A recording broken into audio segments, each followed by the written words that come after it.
и отправить в поезд. Ноги соедините, руки опустите. Ноги соедините, руки опустите. Je m'appelle Seth et je peins des murs depuis le milieu des années 90.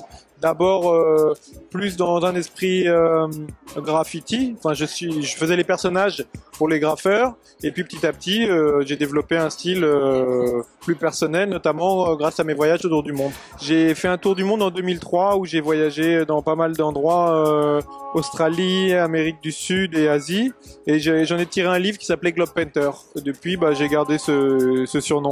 Oui, on est toujours influencé par les gens qu'on rencontre ou ce qu'on voit, et le fait de voyager notamment dans des pays comme l'Inde, la Chine ou le Brésil, ça m'a donné beaucoup de nouvelles idées pour peindre, pour dessiner et surtout pour appréhender l'art mural dans la rue. Il y a une préparation et après, par rapport au lieu ou à l'endroit où je vais peindre, je vais m'adapter.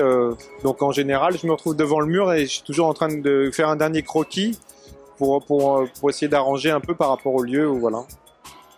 Le fait de cacher le visage, c'est une manière de s'identifier plus et d'imaginer ce que la personne regarde. C'est-à-dire qu'il y a une présence et en même temps il y a une absence parce qu'elle est en train de regarder quelque chose d'autre. Donc, ou alors je fais les yeux fermés comme celui-là. Là, il est vraiment il est en train d'intérioriser, de penser à quelque chose, quoi. Et les enfants, c'est en voyageant, je me suis aperçu que c'était un thème un peu universel qui pouvait toucher tout le monde, et surtout on peut cette innocence qu'ont les enfants de les mettre dans des lieux un peu chaotiques ou dans des situations un peu bizarres, ça permet de parler de plein de choses, quoi.